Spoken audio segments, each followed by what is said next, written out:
Olá, Bia, tudo bem? Oi, Miguel, tudo bem? Fui pega no pulo, né, com a tela fechada.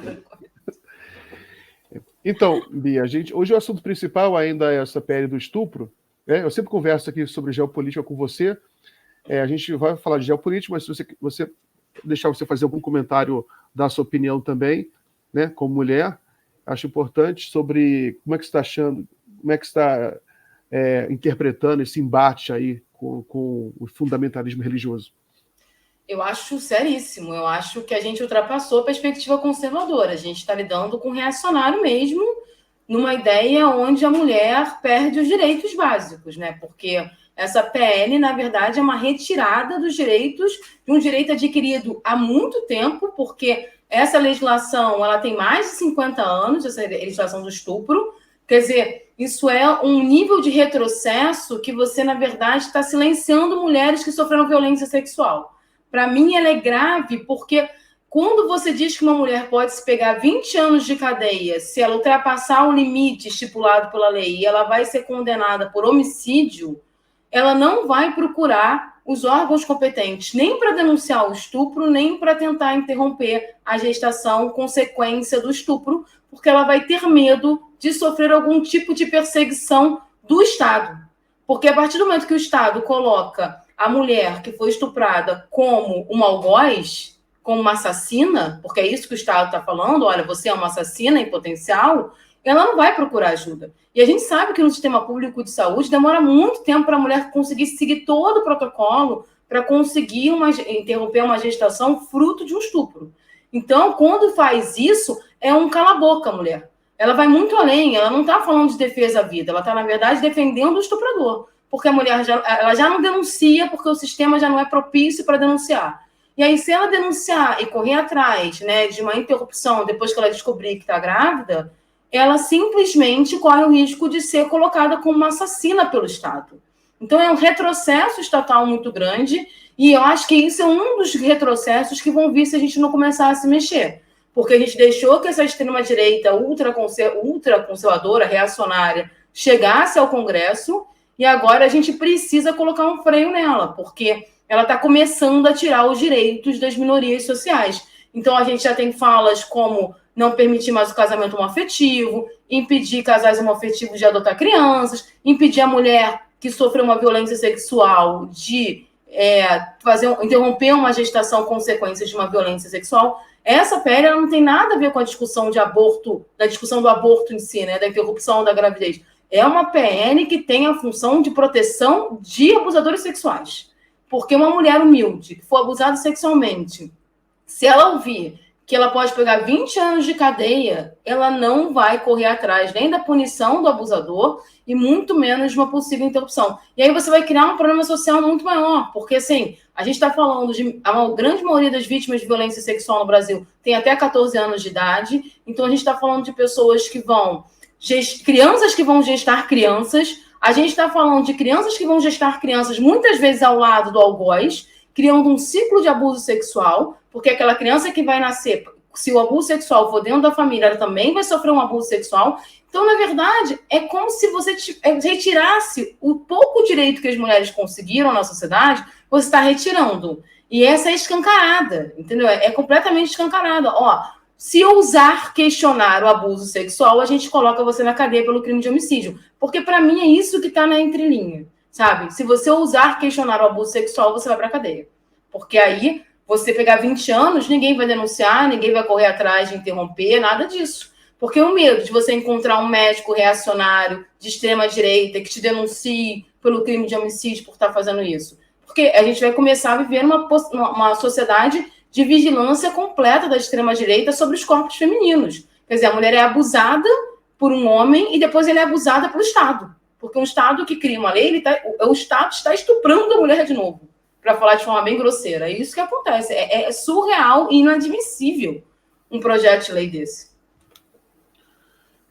A direita que propôs esse projeto, né, a direita e os fundamentalistas religiosos, e eles nem escondem o cinismo dele também. Eles nem escondem o cinismo que eles usaram isso como assim, achando que vou criar uma armadilha para o governo Lula, né? é uma questão que a gente já enfrenta há muitos anos no Brasil, quer dizer, sobretudo desde a década de 90, que eu lembro que o Serra já provocava a Dilma em relação a isso. A Dilma sofreu muito com esse tipo de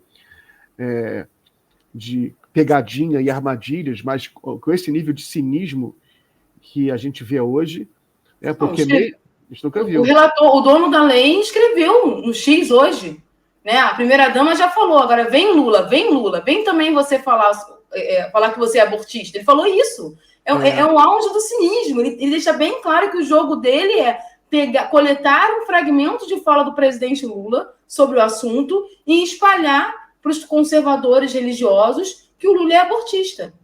Ele assume, sem nenhuma vergonha, isso. E aí, nesse jogo político, ele está brincando com uma coisa muito séria, né? Que é uma questão de abuso sexual. O Brasil tem índices altíssimos de abuso sexual.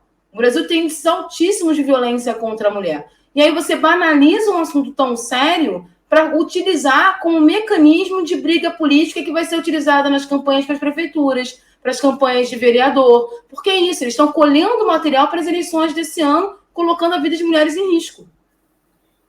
Eu conversei aqui com a professora Maíra e ela achou que o governo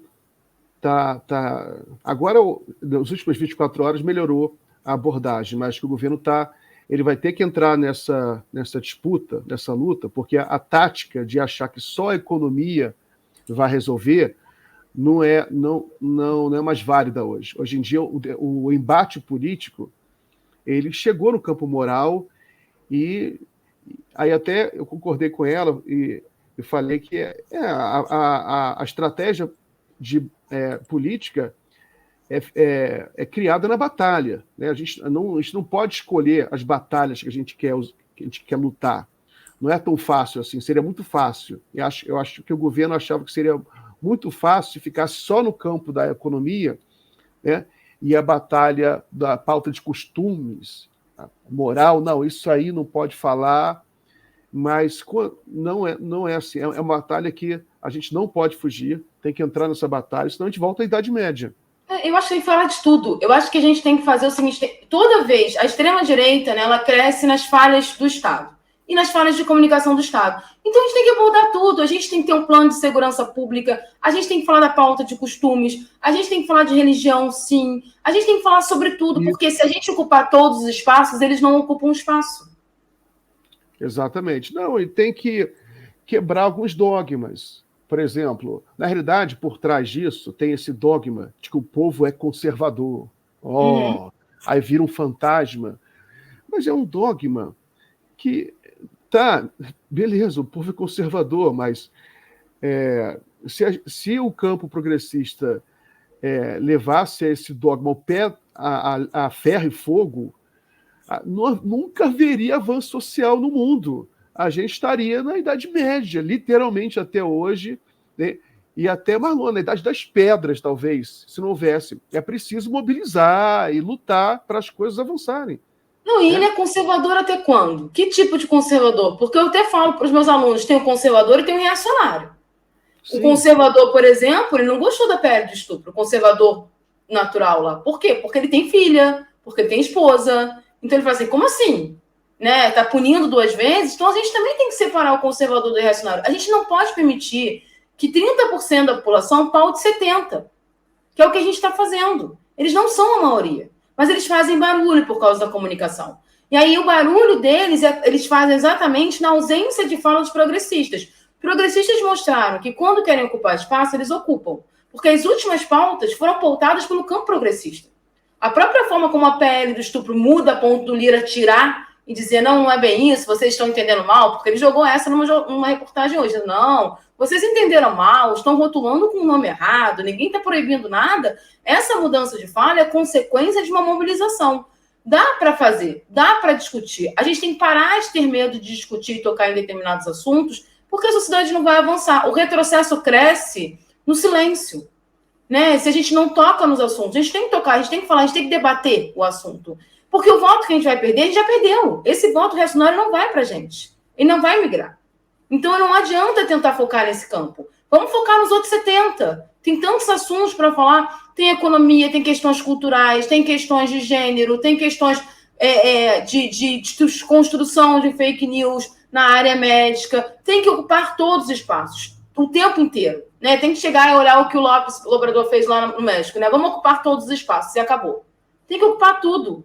E assim, é plural. Tanto o campo da esquerda é plural, como o campo progressista é plural. Então você não precisa adotar as mesmas posições o tempo todo. Né? A gente pode dialogar. A democracia deliberativa é isso. A gente discute, a gente conversa, a gente ouve os pontos divergentes. Eu acho que há um medo muito grande de tocar nesses assuntos, e aí a gente acaba deixando essa galera crescer.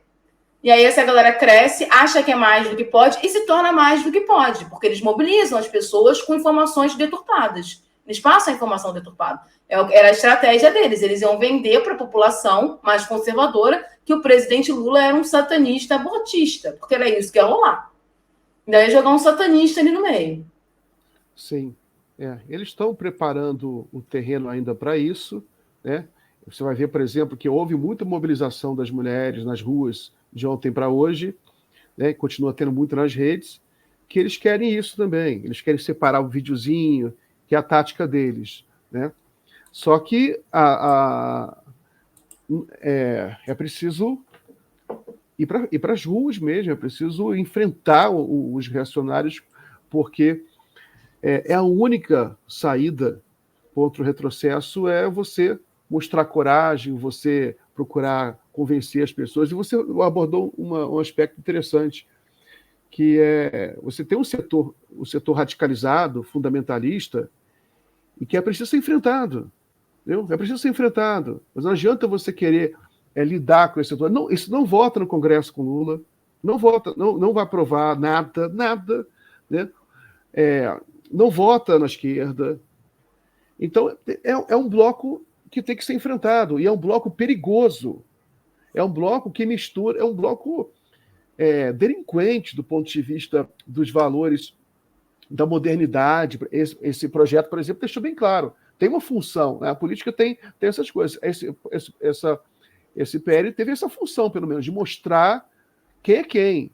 Né? Mostrar até onde eles querem chegar. Que você chegar ao ponto de querer equiparar o aborto ao crime de homicídio, prender umas mulheres com prisão de 30 anos, uma pena superior à do estuprador. E é evidente que um projeto como esse estimula o estupro, Bia. Claro. Estimula. Porque agora o estuprador, eu vou ser pai. Eu vou ser pai. Ainda tem isso. Ainda tem isso, porque assim, o próximo passo é permitir o nome de estuprador na certidão de nascimento. Daqui a pouco vai obrigar a guarda compartilhada com o estuprador. E aí a mulher vai ser triplamente responsabilizada porque ela vai ter que conviver com o algoz dela. Então, assim, é um nível de retrocesso absurdo. A mulher vira literalmente um objeto nesse processo. Então, a gente tem que abrir um olho, sim, porque essas pessoas querem pautar a sociedade a partir de uma perspectiva extremamente conservadora, uma visão religiosa arcaica, e o Estado é laico. Então, está na hora da gente enfrentar. E não é enfrentar na base da briga, é enfrentar mesmo o debate de ideias e fechar todos os canais no sentido de que não pode ter ponta solta. Tem que falar sobre tudo, tem que responder sobre tudo, por mais polêmico que seja, porque se o governo pautar, eles vão ter que correr atrás da pauta do governo. E aí, o que estava acontecendo antes era que a gente tinha que correr atrás da pauta deles. Agora eles estão desesperados, dizendo que não, gente, a gente não está protegendo o estuprador. Mas já ficou, o nome ficou PL do estuprador.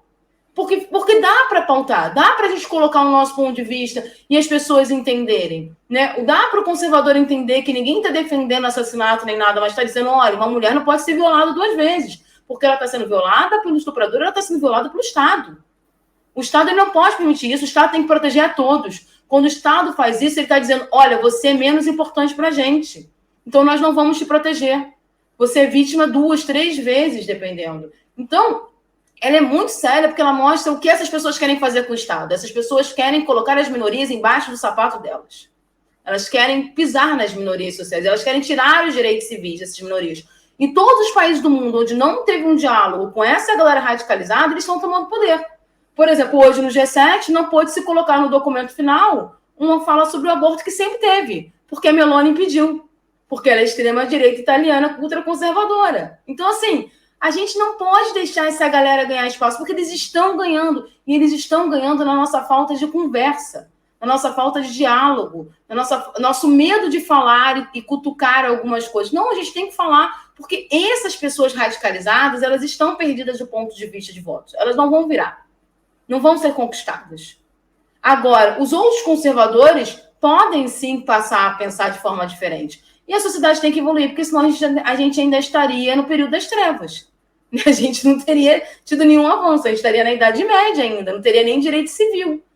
Porque senão, se a gente não enfrentar, não discutir, a gente não sai do lugar, né? Não, precisa de um mínimo de desordem para as coisas andarem. Não dá para ser o tempo todo. A ordem excessiva não faz ninguém andar, né? Então, assim, aí eu fui lá no Bakunin, né? Mas, tipo, não dá para a gente achar que não tem que ter enfrentamento, não tem que ter discurso. E dá para pautar, gente. Está provado que dá para pautar, é só a gente querer pautar. A questão é, a gente quer pautar? A gente quer segurar esse rojão como progressista? Porque é um rojão. Essa que é a questão. Muito bem. Bia, eu vou já caminhar para o encerramento aqui do nosso bloco. Concordo com você, tem que enfrentar. É a lição que fica agora desse episódio lamentável, o enfrentamento continua.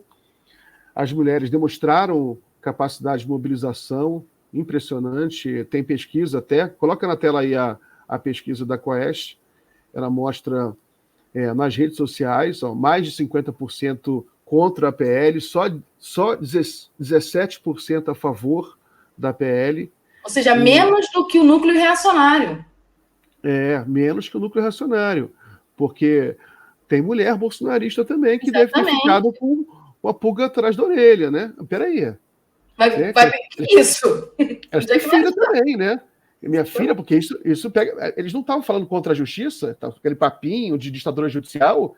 Imagina a ditadura judicial que você ficar uma mulher exposta a um juiz